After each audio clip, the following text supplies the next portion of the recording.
여러분 반갑습니다. 이노겸 교수입니다. 이게 온라인으로 여러분을 만나 뵙게 돼서 정말 조금 아쉽게 생각합니다. 오프라인에서 먼저 만나야 되는데, 온라인에서 뵙게 돼서 조금 불편한 것 같습니다. 이 뭐 강의라는 것이 원래 여러분 얼굴을 보면서 대면 수업을 해야 좀 생동감 있고 주고받는 대화도 있고 이렇게 해서 좋은데, 이 온라인 수업은 뭐 이게 교수님 목소리만 듣거나 또는 뭐 지금 보시다시피 우측 화면에 조그만 얼굴이 나오죠. 이렇게 작은 얼굴 뭐 이 영상 속에서 만나게 되니까 생동감이나 이런 게 좀 떨어집니다. 주고받는 또 소통 측면에서도 좀 문제가 있고요. 그래서 이 온라인 강의는 그런 한계점이 있습니다만은 또 한편으로 생각하면 여러분 귀한 시간을 내서 이제 뭐 이렇게 수업을 듣는데 강의실에 오는 시간, 가는 시간을 줄일 수 있어서 그런 점에서도 한편으로 좋은 점도 저는 있다고 생각을 합니다. 물론 제가 이제 이 수업을 하면서 온라인 수업 말고 오프라인 수업도 있습니다. 탐정 실무라 해서 탐정 실무 오프라인 수업도 있어서 여러분 강의실에서도 볼 수는 있겠지만은 일단 이 민간경비라는 과목은 온라인에서만 여러분 볼 수 있게 됐다 하는 것을 말씀을 드리고, 이 민간경비라는 수업은 뭐 여러 분야에서 많이 쓰이고 있는데 우선은 경비지도사 시험 과목이 들어있습니다. 제가 과거에 어떤 학원에서 장기간 경비지도사 과목을 강의한 적이 있는데 그 과목 중에 하나가 민간경비론입니다. 그리고 이 탐정 업무하고도 좀 관계가 있습니다. 경비, 경호, 탐정, 사실관계조사 이런 것들이 다 연관성이 있죠. 그래서 경비사 강의를 하면서 민간경비론 강의를 제가 한 적이 있는데 이 탐정 수업도 관계가 있고 탐정 업무하고도 상당히 연관성이 있기 때문에 이 수업을 여러분 어떤 과정에 넣어놨다 이렇게 이해를 해주시고, 또 개인적으로 제가 이제 유튜브에 이노겸 TV를 운영을 하고 있습니다. 거기에 이제 경비사 강좌하고 경찰 면접 강좌가 개설되어 있는데 거기 들어가서 이노겸 TV를 치고 들어가서 재생 목록에 들어가면 뭐 민간경비론 그 다음에 뭐 경호학, 법학개론 뭐 이런 것들 과목이 쭉 다 들어있는데 거기 들어가면 여러분 이제 앞으로 듣게 될 강의 39강의 강좌가 다 거기에 들어 있습니다.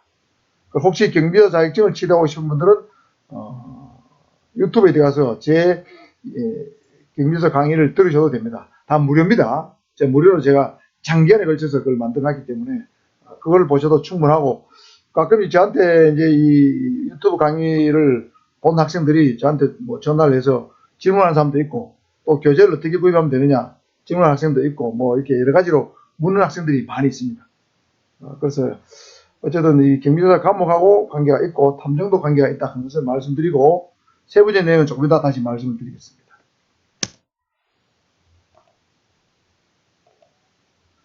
자, 민간경비론 과목을 먼저 소개하자면 하기 전에 제 양력을 좀 간단히 소개하고 우리 이 민간경비 수업의 개요, 그 다음에 여러분의 어떤 평가 방법이죠.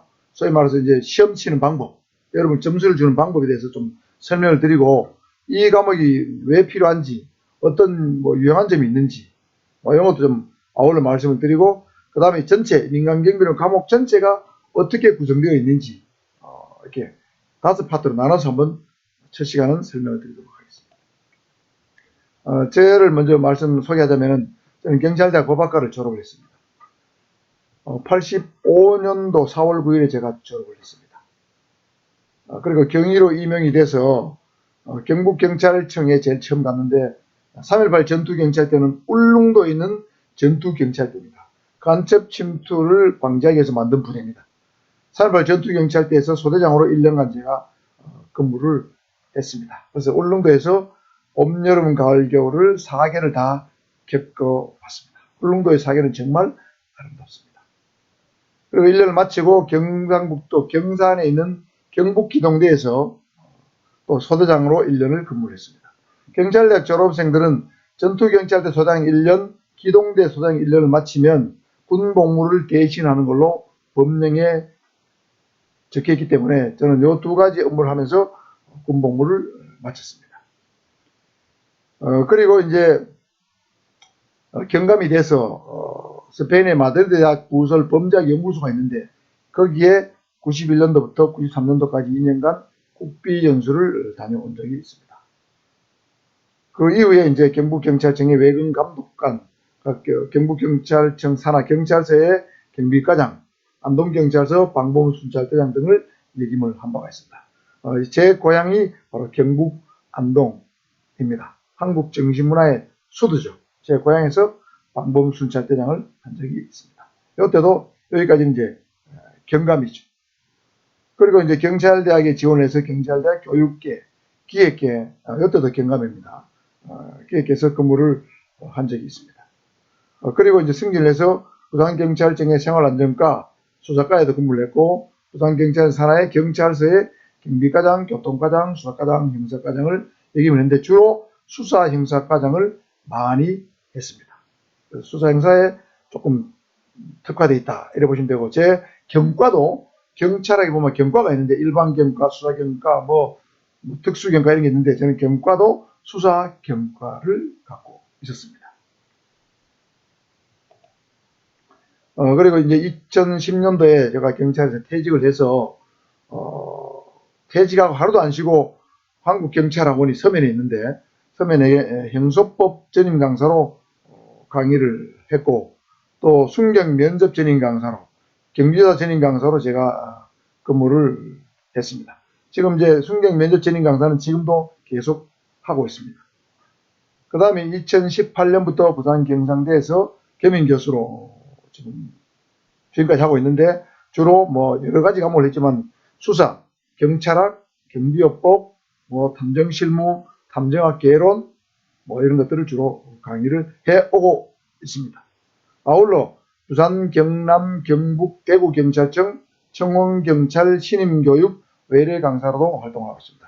요거는 각 이제 경찰청에 가서 강의를 하게 됩니다. 보통 매년 12월에 있는데 부산, 경남, 대구, 경북 경찰청에 제가 가서 신임 청원경찰을 상대로 법 관련 과목을 주로 강의를 하고 있습니다. 그 다음에 현재 부산경찰청의 운전면허구제 심사위원인데, 운전면허구제 심사위원은 뭐냐면 음주운전으로 면허가 취소되거나 정지된 사람, 또 벌점 초과로 면허 취소된 사람들을 구제하는 그런 심사위원이 되겠습니다. 그 다음 부산경찰청 범죄수사연구관으로 제가 단연간 지금 현재 활동을 하고 있고, 최근에는 법무법인 프론티어의 형사법 자문교수로도 위촉이 돼서 활동을 하고 있습니다. 참고로 이 법무법인 프론티어는 대연동에 있습니다. 주로 보통 이 사직동에 있어야 되는데, 거제동, 사직동에 있어야 되는데, 대연동에 있는 이 법무법인이 재개발, 재건축, 지역주택조합 사업에 특화된 법무법인입니다. 그래서 그 분야에 전문성이 있어서 저도 그 부분을 좀 알기 때문에 여기에 형사법 자문교수로 위촉이 돼서 활동하고 있다는 것을 참고로 말씀드립니다. 제 양력소는 이 정도로 마치고 평가 방법입니다. 평가 방법은 여러분 뭐 시험이라는 게 중간고사, 기말고사가 있죠. 그래서 총 우리 16주로 구성되어 있는데 7주차의 중간고사를 보통 칩니다. 그래서 중간고사 점수는 30점인데 100점 만 30점인데 서술형과 객관식을 섞어서 칩니다. 그 다음에 기말고사는 16주차에 치게 되고 이것도 마찬가지로 서술형 객관식을 섞어서 30점 만점으로 진행이 됩니다.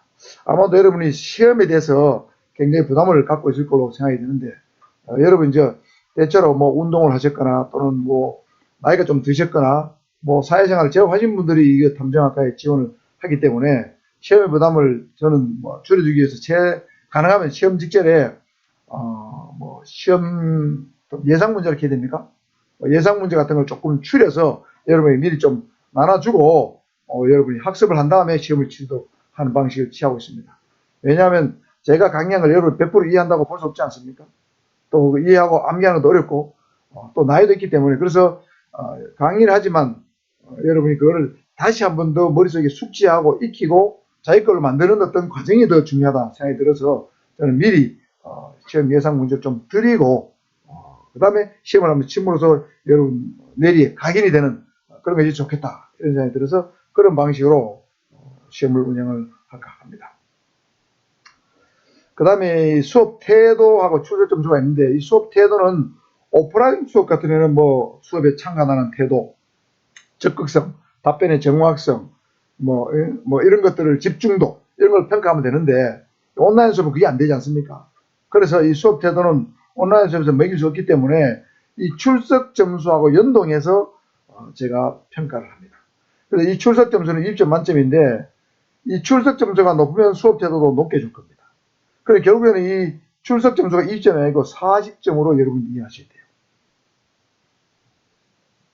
그래서 출석 점수가 높은 사람한테 수업 태도 점수도 줄 겁니다. 예를 들면 출석 점수가 20점이면 수업 태도도 20점, 출석 점수가 18점이면 수업 태도도 18점으로 줄 겁니다. 무슨 말인지 이해가시죠? 그래서 이 항목은 구분되어 있지만 실제로는 한 항목이다. 수업 태도와 출석 점수는 한 항목이다. 이렇게 보시면 되겠습니다. 그래서 중간고사, 기말고사 60점, 출석 점수, 수업 태도 40점 이렇게 해서 100점 만점으로 평가를 하게 되고, 만일 이 평가에서 합쳐서 60점 이하가 되면 F 학점이 되고 여러분이 수료를 못하거나 재수강을 해야 되는 불행한 일이 발생할 수도 있습니다. 그런 일이 없도록 좀 유념해 주시길 바랍니다. 자, 이게 대면 수업할 때 출석 점수고, 이거는 오프라인 수업 때 설명하고요. 비대면 수업할 때 출석 점수를 부여하는 방식입니다. 자, 비대면 수업 때 여러분 출석 점수를 어떻게 부여하는지 궁금하죠? 자, 여러분 이제 경상대학에 가면 경상대학에서 운영하는 온라인 강의 전문 웹사이트가 있습니다. 소위 LMS, New LMS, 요즘 New LMS를 해서 나중에 알려줄 겁니다. New LMS 사이트에 이제 앱을 설치해서 접속을 하고 여러분 아이디와 비번을 치고 들어가게 되면 여러분 온라인 수업을 들을 수가 있습니다. 자, 이 온라인 수업을 들을 때 이 수업을 언제까지 들어야 되느냐?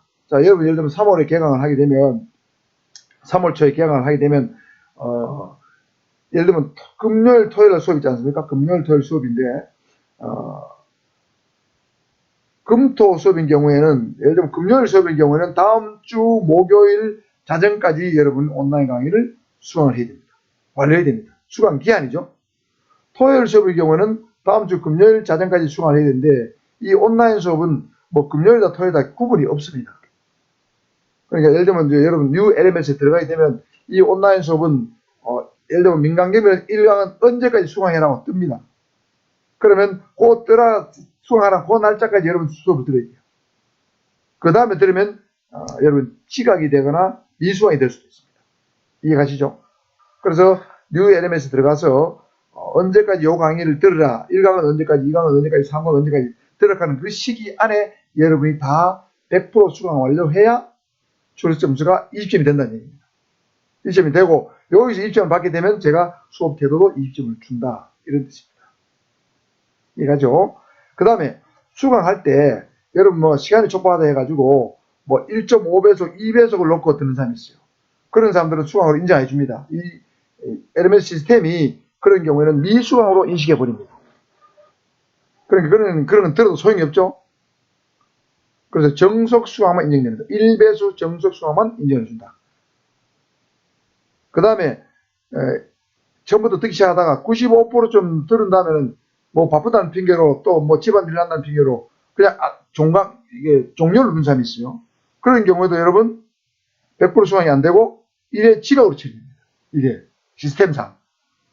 그러니까 95% 됐다 멈추면 안 되고 99% 100%까지 다 들어야 여러분이 그 1강, 2강, 3강 각 강을 다 들은 것으로 처리된다 하는 것을 유념해 주시기 바랍니다. 자, 이해가시죠? 자, 그래서 온라인 수업을 듣는 방법에 대해서 제가 주의사항을 말씀드렸습니다. 그 다음 민간개별은 과목의 유형성입니다. 이거는 아까 조금 시작할 때 말씀드렸지만 경비조사 1차 시험 과목입니다. 경비조사 시험은 1차 시험과 2차 시험으로 구성되어 있는데 1차 시험 과목은 법학개론과 민간경비론입니다. 그래서 법학개론, 민간경비론은 각 40문제를 40분, 40분, 80분 안에 시험을 쳐서 평균 60점이 넘으면 합격이 됩니다. 다만 법학개론이든 민간경비론이든 한 과목이라도 40점 미만이 나오게 되면 평균 점수가 60점이 넘더라도 불합격 책입니다. 이때 1차 시험 과목이 민간경비론입니다. 물론 경비자를 처음 공부하는 사람은 민간경비론은 조금 과목이 조금 내용이 수월하고 법학 개론을 굉장히 어려워합니다. 제 유튜브 강의에도 이너김 TV 들어가면 법학 개론 모의 과목이 들어있습니다. 그래서 제 유튜브 강의를 가지고 유튜브를 통해서 법학개론, 민간경비론, 경비서 1차 시험 과목을 공부할 수 있고 2차 시험까지도 제가 다 거기 게재해 놨습니다. 2차 시험 과목은 경비업법과 경호학입니다. 그래서 경호학, 경비업법도 제가 유튜브에 다 게재했기 때문에 공부를 하고 싶은 분들은 제 유튜브 강의를 활용해도 좋다는 것을 말씀드리고 제가 돈을 받지 않는다. 우스갯소리입니다. 자, 그래서 어떤 민간경비론은 경비서 1차 시험 과목이다 하는 걸 알아두시고 그 다음에 청원경찰 필시험 과목으로 채택하는 기간이 많습니다. 예전에 청원경찰을 채용할 때는 거의 면접하고 체력검사만 했는데 지금은 청원경찰을 되고자 하는 사람이 너무 많기 때문에 경쟁이 치열합니다. 대우도 아주 좋습니다. 그러다 보니까 청원경찰을 뽑을 때 공정성을 기하해서 필기시험을 치르고 합격자에 한해서 체력장을 치르고 그 다음에 면접을 치릅니다. 그래서 이 청원경찰도 여러분 뭐 부산시청에서 뽑는다면 숫자는 적게 뽑는데 경쟁률이 장난 아닙니다. 제가 청원경찰 체력 테스트하는 시험장도 제가 가본 적이 있는데 경찰 체력장 5과목하고 거의 유사하게 칩니다. 빡십니다. 보통이 아닙니다. 청원경찰 되게 어렵습니다. 그래서 이 민간경비 과목도 제가 보니까 이 청원경찰 필기시험 과목에 거의 들어있습니다. 각 기관마다 다릅니다. 청원경찰 채용하는 기간이 주로 공공기관에서 하는데 공공기관마다 조금 달라요. 주로 국사, 민간경비론, 그 다음에 뭐 상식 뭐 이런 게 들어간 과목들이 대부분 들어갑니다. 그래서 청원경찰 되고 싶은 분들도 이 민간경비론 과목을 수강을 해야 된다. 그런 것을 말씀드리고 그 다음에 탐정학과인데 우리가 탐정의 자격시험 과목으로 될 가능성도 상당히 있습니다. 제가 이 물음표를 한 이유는 뭐냐면 탐정의 자격시험 과목이 뭔지는 아직 확정이 안 됐기 때문입니다. 자, 그래서 지금 우리나라에 탐정 법안이 여러 번 발의가 됐는데 15대 국회부터 21대 현재가 21대 국회인데 21대 국회까지 발의가 되는데 과거 거는 딱 빼고 20대 국회에 윤재욱 의원이 발의한 공인탐정 법안하고 21대 국회에 발의된 탐정 법안을 살펴보면서 탐정 시험 과목이 뭐가 될 것인가 한번 살짝 살펴보겠습니다. 이거는 물론 탐정학 개론에서 제가 가르칠 수 있는 과목이기도 합니다. 자, 6조에 보면은 공인탐정 자격시험인데 공인탐정이 되려는 자는 경찰청장이 실시하는 공인탐정 자격시험에 합격하여야 한다. 자, 시험 주체가 경찰청장이죠.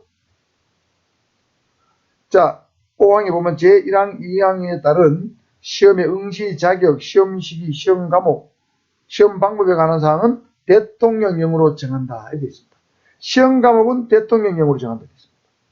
자, 이 공인탐정법은 이건 법률이죠. 이건 국회에서 만듭니다. 이 대통령령은 대통령이 만드는 거예요. 공인탐정법이 만들어지면 아마 공인탐정법 시행령이라는 이름으로 대통령이 만들어질 건데 아직 공인탐정 법률도 국회 본회의를 통과 안 했기 때문에 이 대통령령도 당연히 없기 때문에 시험 과목이 뭔지는 지금도 모릅니다. 알 수 없습니다. 그래서 민간경비론이 공인탐정 시험 과목에 들어갈지 안 들어갈지 아무도 알 수 없는데 제가 추측컨대 들어갈 가능성이 매우 많다는 뜻이 되겠습니다. 그 다음에 이 7조에 보면 시험의 일부 면제자가 나오는데 예를 들면 다음 어느 하나에 해당하는 자는 1차 시험을 면제한다. 공인탐정 자격시험 1차 면제자죠. 경찰공무원, 검찰청, 국정원, 군수사기관입니다. 직원 중 수사, 정보 등 유사 업무 종사 경력이 10년 이상인 자는 1차 시험을 면제한다. 예를 들면 저같이 수사부서에서 경찰관으로 10년 이상 근무했기 때문에 1차 시험을 면제해준다는 뜻이죠. 정보부서, 수사부서입니다. 왜냐하면 탐정은 주로 미행, 추적, 잠복, 탐문 이런 것들은 다 수사 기능에 해당되고 어떤 개인의 신상을 확인하기 위한 어떤 정보 수집, 사실관계 확인 이런 것들은 정보 기능에 해당하죠. 그러니까 탐정하고 수사 정보 기능하고는 굉장히 뗄래야 뗄 수 없는 불가분의 관계에 있는 업무입니다. 그래서 수사 정보부서에 있는 사람만 됩니다. 예를 들어 경무, 경비 이런 데 있는 사람은 오래 있어도 일정에 면제 안 준다는 뜻이 되겠습니다. 그 다음 특별사법 경찰관리에서 수사업무 종사 경력이 10년 이상인 자, 예를 들면 특별사법경찰관리는 세무, 환경, 산림청, 또 뭐가 있겠습니까? 특별사법경찰관 많이 있죠. 그 다음에 세관, 이런 데는 특별사법경찰관리가 있습니다. 소위 말해서 수사 업무에 종사하는 사람인데 특정한 업무에 대해서는 수사 권한을 가진 경찰관을 특별사법경찰관이죠. 여러분이 생각할 때는 경찰관으로 안 보이는 사람들이에요. 여러분 보통 길거리에서 만나는 지구대파소, 그 다음에 경찰서 있는 사람들은 자, 여기 경찰을 보면 일반사법경찰관리고 특별사법경찰관이 다 사복을 입고 거의 근무해요. 그러니까 경찰관의 느낌이 안 들지만 수사 업무를 하고 있는 사람들입니다. 이런 사람도 10년 후면 1차 시험을 면제한다. 그 다음 1차 시험 합격한 자는 다음 회의 시험 하나에 1차 시험을 면제한다는 뜻이 되겠습니다. 자, 요거와 관련해서 여러분 앞으로 공인탐정법이 아직 통과는 안 되었지만 공인탐정법이 국회를 통과돼서 시행한다고 가정하면 공인탐정 자격시험은 무조건 여러분 1, 2, 3회 안에 치십시오. 여러분 국가공인자격시험은 뭐든지 1, 2, 3회, 1, 2, 3회에 쳐야 쉽습니다. 벌써 5회, 6회, 10회 넘어가면 점점 어려워집니다. 왜? 응시자가 많아지기 때문에. 경쟁이 치러집니다. 시험은 쉽고 경쟁이 낮을 때 합격이 됩니다. 이 국가공인자격은 한 번 따면 죽을 때까지 갖고 가는 거죠. 우리 변호사 자격, 법무사 자격, 행정사 따면 평생을 갖고 가는 거예요. 갖고 가지 않습니까? 그러니까 국가공인자격은 그래서 좋은 거예요. 중간에 갱신하는 제도가 없습니다. 그래서 만약 1차 시험 공인탐정 1차 시험에 불합격했는데 합격해서 했다면 2차 시험에 떨어졌다. 그때 2차 시험은 그 다음에는 1차 시험을 치지 않고 2차 시험에 쳐서 합격해야 된다는 뜻입니다. 그리고 2차 시험 떨어지면 그 다음에는 1차 시험부터 새로 쳐야 돼요. 그 뜻입니다. 아시겠죠?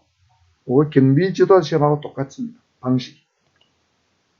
그 다음에 20대에 이완영 의원이 공인탐정법을 똑같이 발의했는데 물론 이 법도 통과 안 됐습니다. 폐기됐지만 여기 6조에 보면 역시 공인탐정이 되려는 자는 경찰청장이 실시하는 공인탐정 자격시험에 합격하고 연수교육까지 받아야 된다. 이렇게 되어 있습니다. 경찰청장은 매년 1회 이상 공인탐정 자격시험을 실시하되 1차 시험과 2차 시험으로 구분 실시한다. 공인탐정 자격시험의 응시자격 시험식 시험 과목, 시험의 일부 면제, 연수교육, 자격지원 교부에 필요한 사항은 대통령령으로 정한다.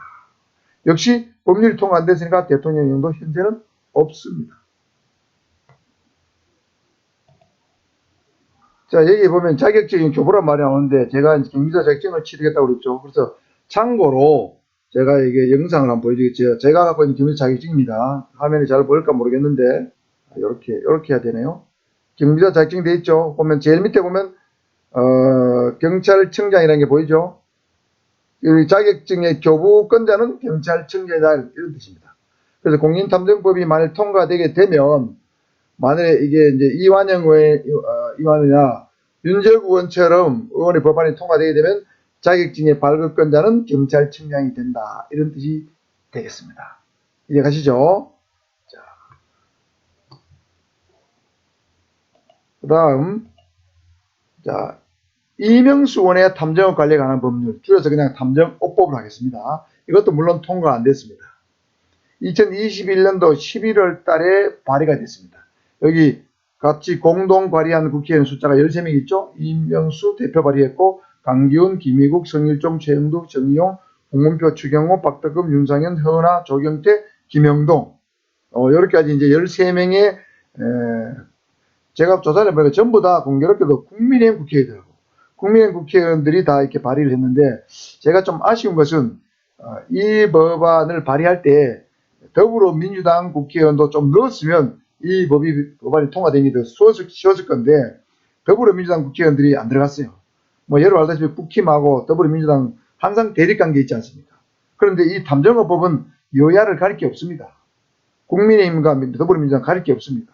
이건 정쟁의 대상이 아닙니다.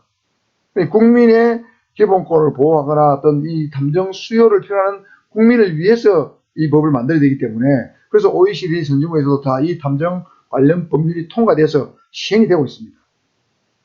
그래서 우리나라만 지금 통과 안 되는데 여기에 더불어민주당 국회의원도 좀 들어갔으면 이 법률이 통과되는데 더 쉬웠을 것이다 이런 생각이 듭니다. 그래서 다음에 혹시 이제 22대 국회가 열리게 된다면 이 법안을 만들 때 어떤 국회는 누구라도 좋습니다. 더불어민주당 의원이 만들든 국민의힘 국회의원이 만들든 간에 여야 국회의원이 전부 섞어서 발의를 한 20, 30명 해서 이 법률을 법안을 만들어서 법사위를 통과해서 그다음에 본회의를 올리면은 쉽게 통과되지 않겠느냐. 저는 개인적으로 그렇게 생각을 하고 있습니다. 우리 탐정학과 학생들도 그래야 통과가 잘 되겠구나 하는 것을 아울러 좀 생각해 주시고, 주변에 아는 국회의원들 있으면 이런 부분도 좀 말씀드려서 이 법 통과되게 좀 해주세요. 대표 발의 좀 해주세요. 이렇게 해주면은 여러분이 앞으로 탐정을 활동하는 데 훨씬 도움이 될 겁니다. 탐정법이 있는 거하고 없는 거하고 다릅니다. 여러분 알다시피 탐정이라는 용어를 쓰는 것은 최근에 합법화되었지만 탐정이란 법률이 독자적으로 있는 것은 아닙니다. 아직 국회를 통과 못했어요. 그러니까 탐정의 자격은 여러분 민간 자격이지, 여러분 갖고 있는 자격증은 다 민간 자격입니다. 국가 공인 자격이 아니에요. 공신력이 없는 또는 부족한 자격증이다. 이렇게 생각이 됩니다. 그래서 이런 법들이 통과되게 되면 탐정은 명실공히 국가 공인 자격증으로 인정을 받으면서 탐정이라는 직업 자체도 사회적 지위가 격이 확 올라가게 됩니다. 그래서 이 법이 필요하다는 뜻입니다. 이해하셨죠? 자, 이 법에 보면 2조에 보면 용어의 정의가 나오는데, 탐정 업무는 뭐냐? 탐정사가 기업이나 개인 등 타인의 의뢰를 받아 계약을 맺고 보수를 받으며 위협하지 않은 범위 내에서 의뢰받은 사건에 대한 조사활동을 통하여 사실관계 확인 및 관련 정보를 수집 분석하여 결과를 의뢰인에게 제공하는 업무다. 이렇게 적어놨어요. 사실관계 확인과 관련 정보를 수집 분석해서 결과를 의뢰인에게 제공하는 업무. 이게 탐정 업무입니다. 그래서 이 탐정 업무를 하는 사람이 탐정사인데, 여기서는 탐정사 자격을 취득한 자, 즉 탐정사 국가 공인 자격을 취득한 자를 탐정사라 한다는 뜻입니다. 그리고 탐정업은 이런 탐정 업무의 전부나 일부를 행하는 영업을 말하고, 탐정업자는 탐정사와 탐정법인을 말한다고 되어 있어요. 그래서 탐정사는 탐정국가 공인 자격시험에 합격한 자이고, 그 다음에 탐정법인은 13조에 따라 인가를 받은 법인을 말한다고 되어 있죠. 자,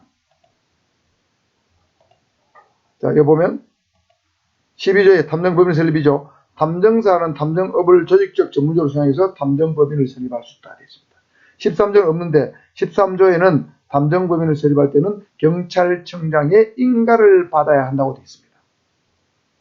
그러니까 여러분 앞으로 이 법이 통과가 된다고 가정하면 탐정일을 어떻게 할 수 있냐면, 개인 탐정사가 탐정사무실을 열어서 개인적으로 혼자서도 할 수 있지만 탐정사 여러 명이 뭉쳐서 탐정법인을 만들어서 법인 형태로 운영도 가능하다는 뜻이 되겠습니다.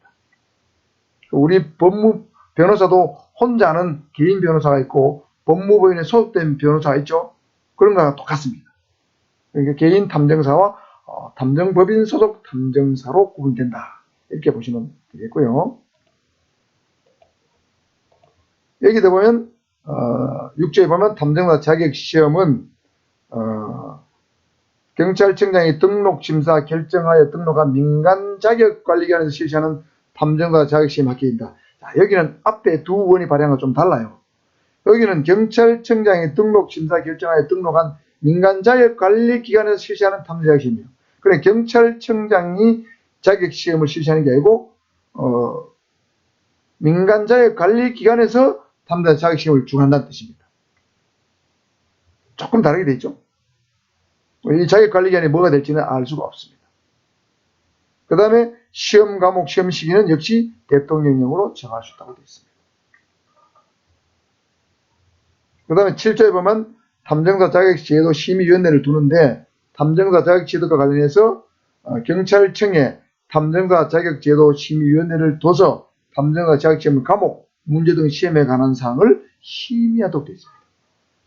이거는 앞에 두 위원하고 조금 없는 것들이죠. 새로운 제도입니다. 자격제도 심의위원회를 둬서 여기서 시험 과목을 뭘 할 건가를 정하면 자격관리기관에서 시험 치고 여기서 합격자를 결정한다는 뜻이 되겠습니다. 그 다음에 탐정사가 탐정업을 하고자 하는 경우에는 경찰청장에 등록해야 된다. 허가는 아니고 등록제도죠. 외국에도 보면 신고제를 하는 나라, 등록제로 하는 나라, 허가제로 하는 나라 다 다릅니다. 그러니까 제일 어려운 것은 허가제, 두 번째가 등록제, 세 번째가 신고제입니다. 예를 들면 일본 같은 나라는 신고제죠. 그래서 탐정사가 탐정 업무에 종사하는 탐정사가 한 6만 명 정도가 넘는다고 해요. 신고제는 그냥 일정한 요건만 갖춰서 신고하면 그냥 탐정 업무를 할 수 있어요. 자유업에 가까운 겁니다. 근데 등록제나 허가제는 조금 까다롭다고 봐야 됩니다. 자, 그 다음에 민간개별은 수업 구성입니다. 총 5개의 장으로 구성되어 있고 수업 자체의 난이도는 제가 볼 때는 중정도로 보시면 되겠습니다. 그리 어렵지 않다. 제1장은 민간경비 개관입니다. 민간경비라는 도대체 무엇이고 공중경비라는 어떠한 공통적인 차이점이 있고 민간경비 성장의 배경 이론은 7가지 나오는데 어떤 것이 있고 나라별로 외국의 민간경비에서는 어떻다 하는 걸 한번 살펴보고 국가별로 민간경비원의 어떤 권한과 의무, 이걸 법적 지위라고 합니다. 권한과 의무는 어떤 것이다 살펴보는 것이 1장이 되겠고요. 2장은 민간경비의 조직 및 원리입니다. 그래서 민간경비는 업무 유형이 계약경비, 자체경비, 인력경비, 기획경비로 크게 구분됩니다.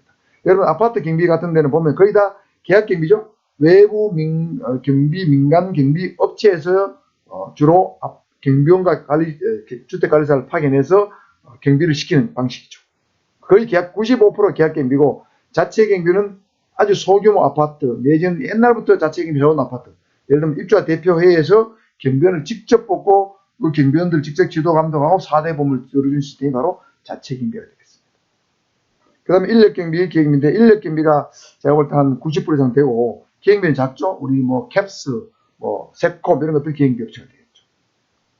그 다음 민간경비를 실시하는 과정, 민간경비 예를 들면 어떤 시설물이 위험 요소가 있을 때 위험 요소를 최소화시키기 위한 어떤 과정을 설명하는 것이 바로 민간경비 실시 과정이 되겠습니다. 정비 진단하고 계획을 수립한 다음에 조직하는 과정이 되겠고요.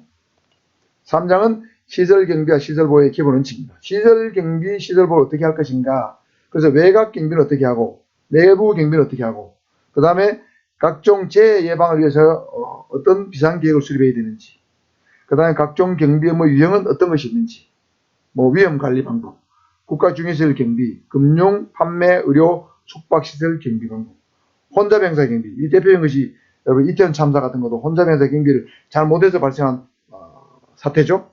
그 다음에 경호경비, 경호입니다. 이런 것들을 다뤄보겠습니다.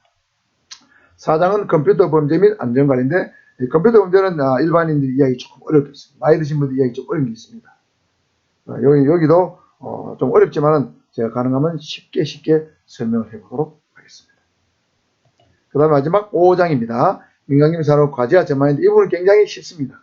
우리나라의 경비산업의 문제점이 뭐가 있고 앞으로 어떻게 개선해야 되고 어떻게 발전해 나갈 것인지를 살펴보는 파트가 되겠습니다. 여기는 주로 이제 정원경찰과 일반 경비원, 특수경비원 이렇게 구분되어 있는데 과연 이것이 이원화시킨 게 나으냐, 일원화시킨 것이 나으냐 이런 문제를 주로 집중적으로 또 한번 다뤄보도록 하겠습니다. 이렇게 해서 민간경비론 1강 수업을 제가 마무리 지었습니다. 여러분 이 온라인 강의는 1강이 25분에서 30분, 35분 사이라고 보시면 됩니다. 학교에서는 최소 25분 이상을 요구하고 있기 때문에 25분 이상 한 30분, 40분 강의에 따라서 그렇게 보시면 되겠습니다. 그리고 이제 마무리하면서 오늘 첫 시간이기 때문에 여러분 하버드 도서관에 가면 이렇게 적혀 있어요. 지금 잠을 자면 꿈을 꾸지만 지금 공부를 하면 그 꿈을 이룬다. 여러분 잠 많이 자는 거 건강해서 자야 됩니다. 그런데 너무 많이 자면 안 되죠. 너무 적게 자도 안 됩니다. 한 7시간에서 8시간 사이가 제일 좋다고 하죠. 잠을 잘 때는 자고 나머지 시간은 열심히 공부하고 일을 해야 됩니다. 제가 건강한 삶은 제가 생각할 때 적절한 휴식, 적절한 일, 그 다음에 적절한 취미활동 이런 것들이 균형을 이루면 저는 행복한 삶이 된다고 생각합니다. 그래서 여러분 일과 공부, 휴식을 잘 병행하면서 저하고 온라인 강의, 오프라인 강의 즐겁게 한번 보내보도록 했으면 좋겠습니다. 오늘 첫 강의 이걸로 마치겠습니다. 고생 많습니다. 잘 해보세요.